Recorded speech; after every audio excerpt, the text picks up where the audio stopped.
Hello, everyone. Welcome to our crypto podcast on YouTube, where we explore cryptocurrency, blockchain technology, discussing the latest news, trends, and developments in the industry.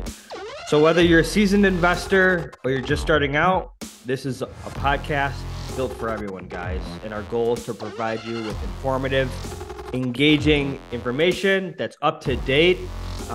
And also, we have a free newsletter, guys. So the link is in the description. This is just market insights, real world events right to your inbox. You can opt out at any moment, no obligations. This is just something that we're building in the bear market, and we're excited to announce that we're giving it away for 100% free. So sit back, guys, relax, join us with your cup of coffee. No raw milk today, but we're working with some shitty city tap water and instant coffee. So you got to work with what you got. We're going to the farm tomorrow. First things first, as usual, the Bitcoin chart. All right. So we're looking at the weekly chart. Bitcoin sitting at 29,456. So we're off a little bit. We're about, let's see. We're down 5%. Isn't that crazy? Like it looks like one would be like 1%. We're actually down 5% from that little high. Looking at the weekly chart, we're above the moving average. Looks like we're starting to trend back up. But again, this could be a bear market rally similar to this right here. Or we're at least in the midst of this. Even if we're like halfway there, this is good. This is showing crypto's not dead, even after FTX and all the Black Swan events. It's normal. It's clockwork. It's working in its 4-year cycle as usual. Ethereum, weekly chart. We're looking at 2,073, down about 5% from the high. Same thing. Looks like we're starting to trend back up. Markets are looking bullish to me. Total market cap, we're sitting at 1.2 trillion. So we're up from last week. If you watched our podcast, I think Ethereum and Bitcoin were sitting at like 27 maybe, or was it like 1,800 Ethereum? Either way, Bitcoin was like 28. I have this date marked out, the 2024. I just know things are going to get crazy in 2024. Even if we start to consolidate and like we could trend sideways to the end of the year, but I know once the new year starts, it's going to be bullish, especially with that halving event. Absolutely. First set of news, we're going to dive right into it. Donald Trump claims China pushing the world off the US dollar currency standard is equivalent to America losing a war. 5 hours ago. That's so funny how you were just saying that in our last video. He's reiterating what we've been saying. Basically that, it's an act of war, what's going on with the currency right now. He's just reiterating that. That's crazy. That was a good prediction, Don. Don's good at predicting things in the world. The only hope US has, and again, you were saying this too, is making Bitcoin the legal tender and standard and start mining Bitcoin aggressively. Does he mention it in this video? He doesn't mention Bitcoin. No, not in that clip. He doesn't. But a lot of these old school proponents are talking about going back to gold, with Bitcoin being gold 2.0. I mean, it only makes sense that we use something as sturdy and sound as Bitcoin to back currencies. Absolutely. Yeah. I think I saw this morning that the dollar index was like 1.01. Like, dollar's not very strong right now. Looks like gold's about to make a new high. Let's take a look at that for all you gold maxis. Could be a triple top. Look at, we got the boop, boop, boop. As a side note, I think gold will perform good this year. I think, Bitcoin will continue either to trade sideways or slowly go up. But I think gold will in this market, only because we're dealing with overwhelmingly the old school philosophy of people believing that, gold is the hedge. We're still working our way over to the people making their way into crypto and Bitcoin to believe that to be the case. But, the truth of the matter is right now, there are a lot more people in the world that trust gold than trust Bitcoin. And we're trying to convert those people. But I think gold will perform well. But perform well is for gold, I mean, 10%. Yeah. 15%. I mean, that's good. It's good for gold. It's crazy. I mean, it's crazy. I get 100% in crypto in like a week and I'm not satisfied. Like I'm looking for the big, that's just like 500%. Then that's like, oh wow, like that's because you got to think I'm not putting like my position in Bitcoin's large, but it's not as large as I put in these micro caps. So if I put 50 and $100 in a micro cap and it goes up 100%, it's like why would I sell? It's only up 100%. Yeah. I want to Yeah. let that ride, let it play out longer. Yeah, and I think a lot of Bitcoin maxis will like shit on gold, and I just there's a lot of things about Bitcoin maxis that I don't understand. Even though I identify as a quasi Bitcoin maxi, I don't get the gold hatred. Like the all the properties of money, like we gold hits them all basically except for the portability factor. I mean, gold is still sound money. Like it's the soundest money that we've ever seen up until the creation of Bitcoin. So I never shit on anybody that advocates for gold, likes to hold gold, or talks about gold. It's just when they talk about Bitcoin and they talk about cryptocurrency in an uneducated manner, that's the issue that I have. I don't have the issue that they like gold, like Peter Schiff, for example. Although I believe Peter Schiff is making a brand off of just his hatred for Bitcoin. Yeah. But he He understands owns Bitcoin. sound money. He gets it, dude. He can explain what money is very, very well. More better than most people walking around. So for all the hatred he gets from the Bitcoin community because he doesn't understand Bitcoin, or at least that's his shtick right now. He does understand money, and gold is also sound money. Do you think Peter Schiff does it for his brand? At this point, yes. Because there's no way he's like actually gonna like fight for gold this much. And he's Well, like one more point. He's rich enough where he doesn't need cryptocurrency. You know how he's in a different point of life? Like he doesn't need that wealth that crypto is going to bring him because he's already created it through the traditional system. So it's yeah, like he can back gold and be fine with it and build his brand around it.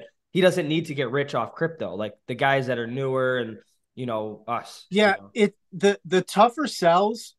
We talked about this on the side yesterday. The tougher sells for Bitcoin and crypto are the guys that have already established wealth in the traditional finance system because they've already, reached that pinnacle where they're, financially safe and they feel financially secure. It's selling them the idea that that security that they've built is in a fraudulent system that could collapse at any moment. That's the tough part, because they're safe and sound now. They have their wealth and they're living comfortably at this point in time, but trying to sell them the idea that, hey, this wealth and security that you've built could collapse. And if you don't hedge at this other avenue of Bitcoin or crypto, that, things could get really, really bad for you. And it's tough to convince those people to hedge because they believe that, the system that they made their money in is the correct system. So let's finish off this chart right here. I really like it. It shows you. So this is the 6 properties of money. We have gold, we have Bitcoin, and we have fiat currency, paper dollar bill. The durability aspect, you can see, gold and Bitcoin are durable. As long as you have Bitcoin in cold storage, you have gold, in your safes. Durability, you can see gold and Bitcoin have the plus signs. Fiat currency is they're devaluing because once they print the money, devalues the currency. Yeah, so that, and then divisible, how you can break up Bitcoin into Satoshis. It's really hard to break up gold, fiat currency. It goes all the way down to the penny. We already know gold's not portable. Let's say you want to go across the country with 10 pounds of gold. How are you going to do that? $10 million of gold. You're going to get stopped at the border. They're going to arrest you and they're going to call you a criminal. All right. So that's why we like Bitcoin, because we could have our Bitcoin in our flash drives and we can go across the country as long as we have our passport. We're not criminals. It's hard to take someone's Bitcoin from them, right? What's it called? Seize. It's hard to seize Bitcoin. It's easy to seize gold, looks like. Verifiable. Both gold and fiat currencies have been counterfeited. You can't counterfeit Bitcoin. Everything's immutable and transparent and checked on the blockchain. Authenticated. It's transparent. Yeah, it's transparent. Scarce. Bitcoin, 21 million Bitcoins. Gold, scarce. Money, not scarce. Track record. That's the one thing Bitcoin doesn't really have is a track record. It's only been around for 10 years, but a little over 10 years. Yeah. But yeah, that's a cool little visual. I like this. I seen this on Twitter. You sent me something like this just to see. Send this to Peter Schiff. Maybe he still won't change his mind. Can I piggyback on something, Yeah. comparing gold and Bitcoin, because there's another argument that a lot of gold bugs will use when they talk about gold being better than Bitcoin. They'll talk about like the fact that gold is used in jewelry, gold is used in, Yeah, I hear that all the iPhones. time. Yeah. Yeah, there's a lot of other, like, teeth, like dentists use it, or like rappers, you know what I mean, put it in their teeth and stuff like that. Here's the thing though, like, that's a thing, but what they fail to realize is, if people if we were to use gold again to back currency, right? All that would stop. So that other use cases is kind of irrelevant, because if gold were to skyrocket in value, people aren't going to be using it for all those. They're not going in phones anymore. Otherwise, phones would have to skyrocket. They're not go. Dentists aren't going to use them as much anymore, because then those fees, like everything would. When you're using Mm. something and making it more scarce, you're making it more valuable. That means everything else has to rise. You know what I'm saying? So Mhm. it's kind of irrelevant, because if you're going to make gold be that thing that backs the currency, you're going to make it it's going to end up being less scarce, because of all the money that's out there needs to back it. So using that for all those other sources is kind of like irrelevant. Like, Mhm. it's a moot argument, right? Because that's not going to be a thing. If you get what you want, which is what the gold bugs want, Mhm. to back currency again, you're not going to be using it for all those other things. All those other things become irrelevant. That's I hear that so often. How you can't melt down Bitcoin and make a phone out of it. You can't make jewelry out of it. And that was really good what you said. But Yeah, watch gold skyrocket to $10,000 next year and see how much of all that other stuff keeps happening. They're not putting it in phones anymore. Then it becomes, okay, now that is going to be what's backing money. That is like, the monetary aspect becomes more important than all the other use cases. Like, so that's only relevant now because gold explain hasn't moved. explain You real know what? quick to the viewers why and when gold was took off the standard. All right. So in 1971, Richard Nixon announced that temporarily, we were going to take the dollar off the gold standard, meaning that no longer will it be required that there has to be gold backing every single dollar that's printed. And the reason why that was done was because up until that point, late 60s into early 70 and 71, we were in the Vietnam War. In war, you have to print lots of money to support that war. So the jig was kind of already up, and these other countries kind of looking at us, because the dollar is basically the world reserve currency, which means all these other countries trusted us to back our money with gold. So then they would peg their money to our money, knowing that their money would be pegged to gold. All the other countries started to, look at us like, there's no possible way that every single dollar you're printing could be backed by gold. So even though we got off the gold standard in 1971 officially, we were off the gold standard prior to that. We just didn't let everybody else know that yet. We were printing more money than we had for gold, but then we made it official in 1971, which gave us the liberty to just print money at will, knowing that we didn't have to have gold in reserves for that, which printed money to infinity. And again, I've said this before, there's a really cool website you can go to. It's WTF happened in 1971, www.WTF happened in 1971. And you can see how goods and services from 1971 have moved in price to today. And you can see that we've lost basically like 98% of our buying power from 1971 until today. That's not because, things have gotten so much better. It's because our dollar has gotten so much worse. So the big concept for people and again, we fall victim to this too. We start our podcast off looking at the USD value of Bitcoin, but we are putting the value of Bitcoin with a currency that is failing, right? We are comparing Bitcoin and even other cryptocurrencies like Ethereum to a currency that's losing value, right? So it's not necessarily that Bitcoin is going up in price per se. It's more that the value of the currency that we are comparing it against is so shitty, which is part of the reason why this currency has gone from pennies 13 years ago up to 69,000 and trading around 30,000 today. Think about that, right? Mhm. Money, not dollars, not United States dollars, not yours, money, right? And you have to understand what money is to understand what I'm going to tell you. So research what money is. Money flows to the soundest money of all, right? It goes to things that are sound, hard assets.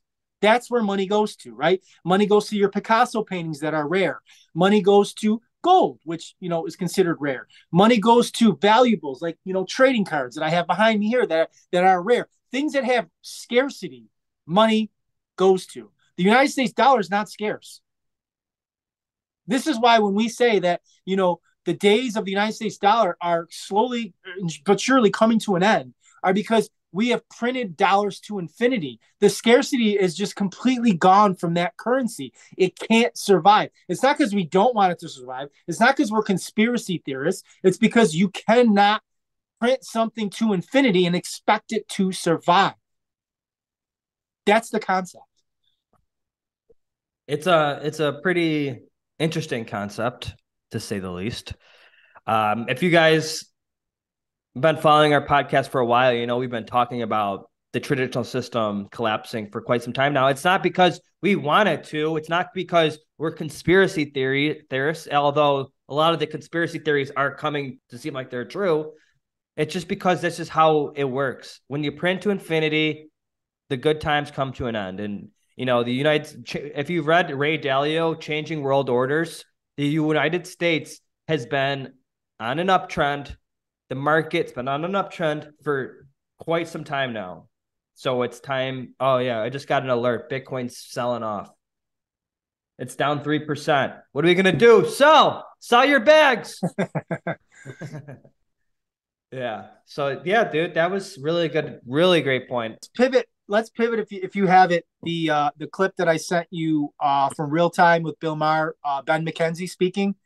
I don't know if you have that. We should just turn this into the Don podcast, and then I'll just be in the background asking you questions, and then I won't show my face. All right, which one?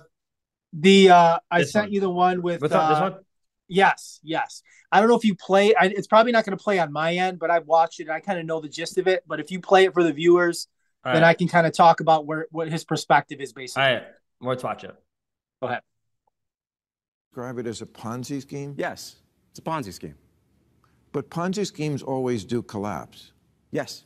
And this will too? I understand the argument that it hasn't collapsed, but the numbers in crypto are not real. 1 million people lost access to their accounts at FTX. 1.2 million Americans lost access. They can't get their money out. Because he was running a Ponzi scheme. Because he stole it. Because he stole it. Also, if you lose your PIN number, basically, right, you're just fucked, right? Yeah, you're just fucked. And they say there's nothing you can do. Right. It's DYOR. Do your own research. And that's kind of why they use exchanges, right? Because this way somebody else is responsible, so you don't. Theoretically.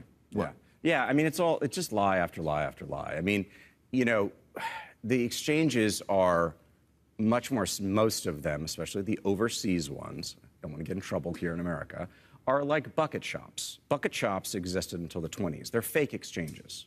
They take your real money, and then they don't make the trades. And Sam Bankman-Fried of FTX allegedly, he kind of admitted to this in like a Twitter Spaces or something. Like, oh yeah, we didn't actually even buy. Ben suffers from a line of thinking that unfortunately we're trying to fight against. His thoughts are a little bit misguided. His thinking is in the right direction. As what SBF did and what FTX did was obviously criminal, was obviously bad for consumers, was obviously just overall just bad for finance. But what he's doing is he's making the assumption that exchange is cryptocurrency, that because an exchange can fail, that means cryptocurrencies are a failure or that Bitcoin is a failure. He's not understanding that the exchange is separate from Bitcoin or the cryptocurrency that failed on that exchange. So he's saying all cryptocurrencies are bad because FTX and SBF stole everybody's money and that exchange failed. It would be the same thing as if your TD Ameritrade, for whatever reason, let's say that something happened to TD Ameritrade and they just collapsed and you had Apple stock on there, or you had whatever on there. It doesn't mean that Apple stock is bad, or it doesn't mean that whatever stock or ETF you had was bad. It means that TD Ameritrade that was holding it was bad. You can take that Apple stock and put it somewhere else, and that Apple stock is still good. That Apple stock is still a good thing. But what he's trying to say, and again, it's unfortunate because a lot of people watch Bill Maher's show, and I actually like watching his show as well. So people will watch that and be like, yeah, you're right. Cryptocurrencies are bad because of SBF, because of FTX. But he's not understanding that an exchange is an entity. Bitcoin is something separate. People can hold Bitcoin on that exchange and lose it again because they don't have their private keys, because the exchange has the private keys, which again is so important when we talk about not your keys, not your coins. So people really need to understand that concept if you're going to be into Bitcoin and crypto long term. You have to hold your own assets. Otherwise, you are trusting that third party. And if that third party is not trustworthy, they can collapse and take your coins with it. So yes, the tens of thousands of people that Ben are talking about and referencing did get harmed by that exchange, not by crypto or Bitcoin. Crypto and Bitcoin did nothing to these people, right? It's the exchange, the third party, the trust. We end every podcast by saying the same thing. Don't trust, verify. The people that held their assets on SBF's exchange were trusting SBF with no verification and paid the price for it. So unfortunately, Ben spoke before Congress as well and kind of talked about the same thing. And many of these people in Congress, we know they're not educated on crypto. They're not educated on Bitcoin. And you have somebody that doesn't understand, like somebody needs to get to him, somebody, hopefully. And if you read this, Carl Menger, the guy on Twitter that is retweeting this, cryptocurrencies are a Ponzi scheme because you are responsible for your own keys and because fraudsters built fake companies on top. That's McKenzie's take. Not having to trust anyone is the complete opposite to a Ponzi, and Bitcoin has nothing to do with SBF, FTX, or other exchanges. Do your own research, Ben.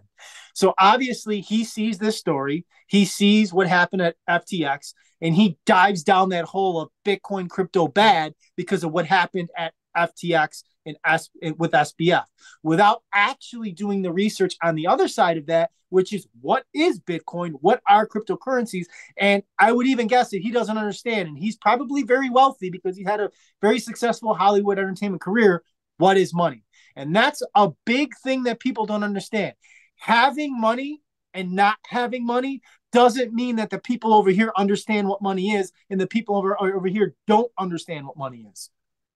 Education of what money is doesn't necessarily mean that people have it or don't have it, if that makes sense. Mm-hmm.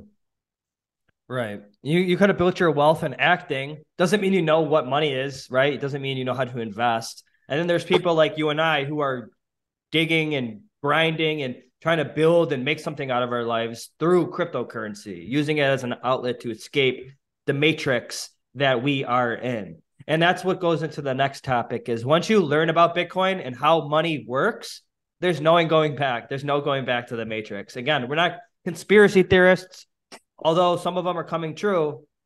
It's just great to look at. And looks again, like I want to hammer something home too, because I know people comment on some of these videos and stuff like that we post, and it's like people think that, oh, I've been in Bitcoin since 2014. Okay, I found it in 2014. Doesn't mean that in 2014 I had every conviction into Bitcoin and understood this is it. I'm just going to get rich off of this. You know what I mean? I come from a meager background. I'm not. Eager. I don't come from like rich. Like I have hardworking blue collar parents. I have a degree in education. I taught for a few years. I work in social work now. I've never made insane amounts of money working. I make, I'm right around the average. I never made lots and lots of money. And for much of my life, I didn't understand what money was.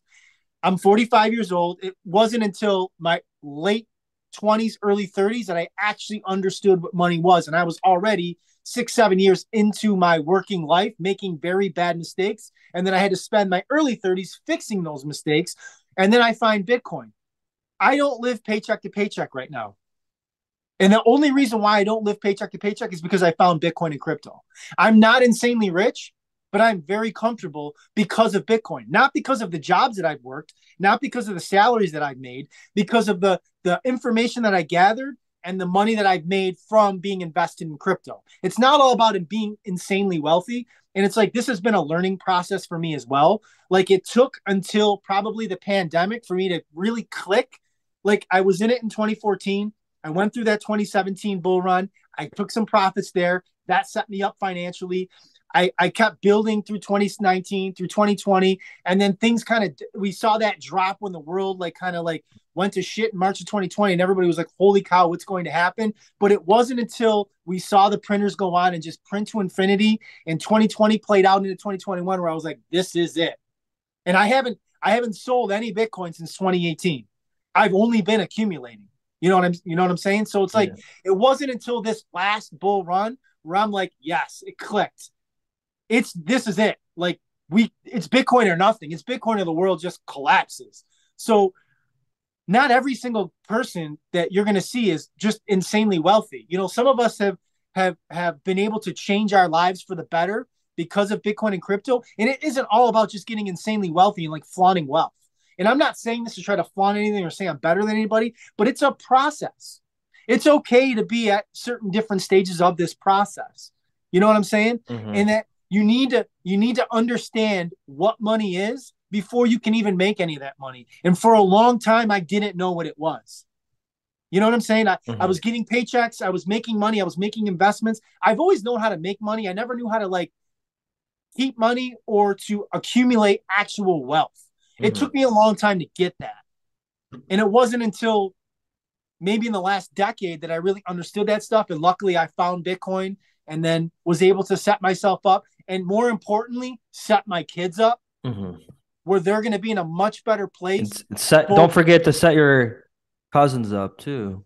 But you know what I'm saying? Like to set up the next generation because okay, maybe Bitcoin doesn't become the world reserve currency in my lifetime, but it will in my kids' lifetime. Oh, absolutely. And I'm never spending my Bitcoin. And again, I set myself up financially where I don't have to. Yeah. Because again, what the Bitcoin maxis don't understand is that I can't have everything in Bitcoin because I can't go to the store and buy groceries for me and my children and my wife, and I can't buy goods and services that I need in Bitcoin right now. And I don't want to liquidate that Bitcoin because I believe it's going to be way more expensive to own or to have that Bitcoin in the future than it is today. So why would I want to do that? So I need to have some USD. I need to have some altcoins. I need to have some Ethereum that I believe I can translate into more USD because I believe Bitcoin will be the thing that survives. And I'll use everything I can along that path until it comes to that day where maybe my kids or my grandkids are living in a world that Bitcoin is the standard and all the Bitcoin I've accumulated, they don't have to worry about anything for the rest of their lives because of that. Don understands money so well, he named his kid Cash. It is true. Oh yeah. So that was a really great point, dude. This was a great podcast. Thanks for sharing your thoughts. We got about 6 minutes here. I do want to, type or get our closing thoughts in. I also want to say that this was one of our best.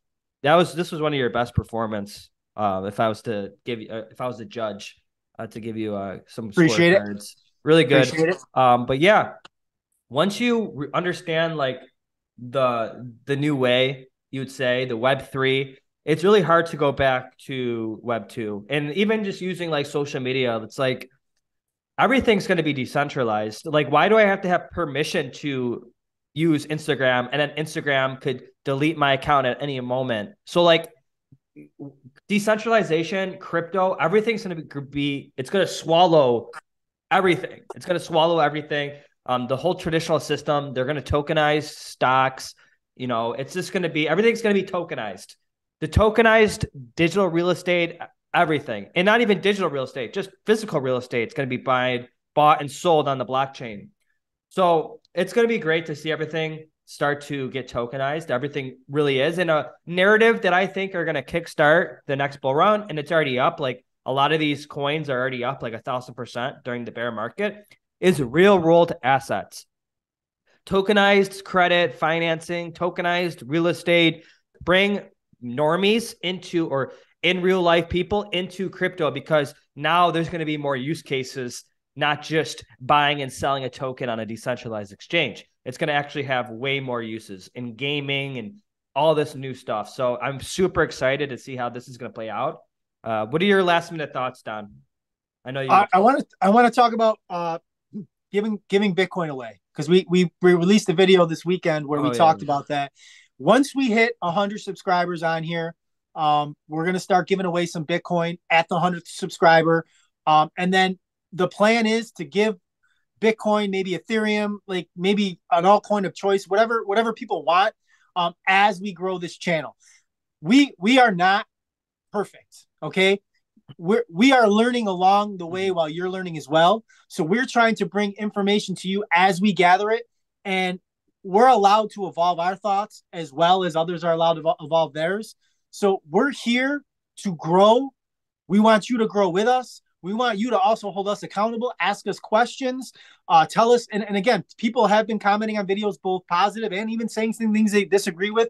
I've been interacting with people on some of the videos that we've been putting out there where people are questioning some things, and I'm trying to question back. I shouted somebody out on our newsletter that had commented on one of our videos, and they appreciated it. And they even commented saying that they appreciate it. So people are, getting to our newsletter or getting to our channel through that. It's a process that we're starting from like the ground, basically. We started from like 0 subscribers at anything. And we want this to be a place you can go to among, the space. Right. We want to be in the space. We want to have some guests on our podcast. We're trying to work behind the scenes to make that happen with different people. And we want this to be something that you guys can go to as one of your sources to learn. And by no means do I say this is like the one-stop shop. Just listen to our podcast and that's it. We encourage you guys to listen to other podcasts. I can name, just text me. I can name a bunch and they're amazing. This is like our 10th video. Like we have to realize that we're not the best. We suck, but everyone sucks, when they start. And until they don't. Until they don't. And that's why we're building in the bear market, and hopefully time or preparation and opportunity merge together and we get lucky, So we have a free newsletter link in the bio for you guys who want to get inbox updates right to your phone. And yeah. Don't trust, verify. Don't trust, verify, guys. Thank you.